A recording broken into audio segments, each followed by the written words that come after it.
Thank you, Matt. If the president said that this was an Israeli proposal in essence, why would there be the need to implore the Israelis to accept it? Could you explain that to us? We are not. We are imploring others in the Israeli government to accept this Right. proposal. But this is a proposal that was put forward by the government of Israel. Right. I think we went into this with eyes wide open that there are certain people in the Israeli cabinet, in the Israeli government, who would probably not look too kindly on this. And of course, we've seen their statements in the days since. But ultimately, this is an Israeli government proposal.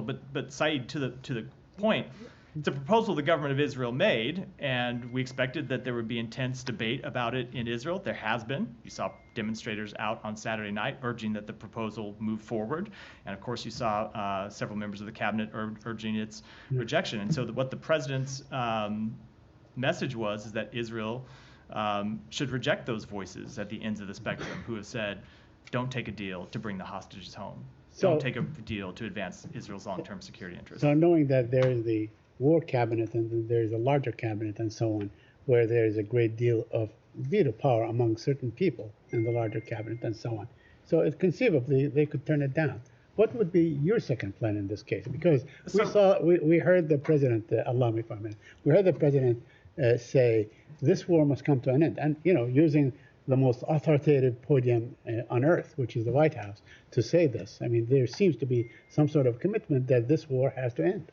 So the reason I was smiling at the question is I'm interested that the question is about what Israel might do about a proposal that they put forward that is pending with Hamas. And the real question right now is to Hamas. Right? It is Hamas that has this proposal in front of them, and Hamas that is the decision maker right now about whether it can go forward or not. Now, that said, we have been quite clear that we will continue to speak to the Israeli public, speak to the Israeli government about why this deal is in their interests, and why, should we get a deal, moving from phase 1 to phase 2 is in their interests, and why further integration with their neighbors is in their interests. But to be clear, the roadblock right now to a ceasefire is not Israel. The roadblock to a ceasefire is Hamas. Fair point. But we know that communication with Hamas, especially in Gaza, is very tenuous. It's very difficult. It's not that easy. So that may take time. So it could be just an issue of time. They may agree and so on. So if they do, that's it. There's no backing down. Israel will have to sort of abide by this agreement. If Hamas agrees to this proposal, we fully expect it to be implemented. A couple of last points, allow me, on the West Bank, I really want to ask, because what we have seen is a situation that is really deteriorating in the West Bank. We see towns like Taqwa, for instance, it's being almost besieged. The land is taken. They erect steel doors and so on, and all these things. And I wonder, what is your position on all this?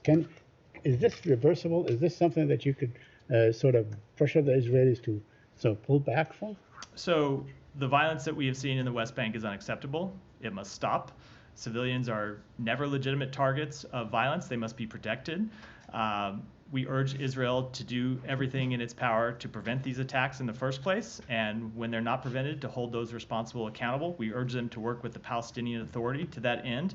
And we have also made clear that we are willing to take our own actions to hold people accountable. You've seen us impose visa restrictions and economic sanctions on individuals and entities who perpetrate or support violence in the West Bank, and we will not hesitate to continue to do so.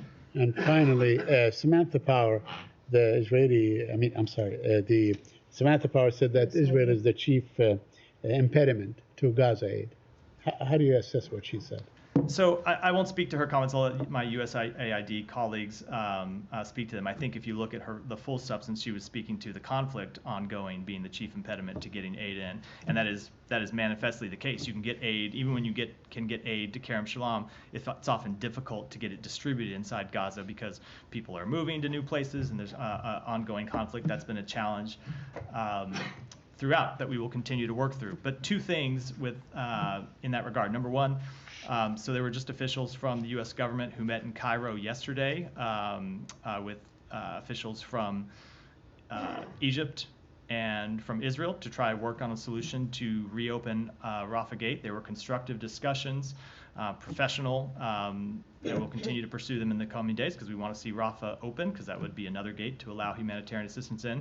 And then second, back to the bigger point, if we could get a ceasefire, if Hamas would agree to this ceasefire proposal, we could get 600 trucks a day coming in, and not just coming in, but it would be much easier for them to move safely around Gaza and get humanitarian aid in the hands of the people that who need it. Nadia. Thank you, Matt. Prime Minister Netanyahu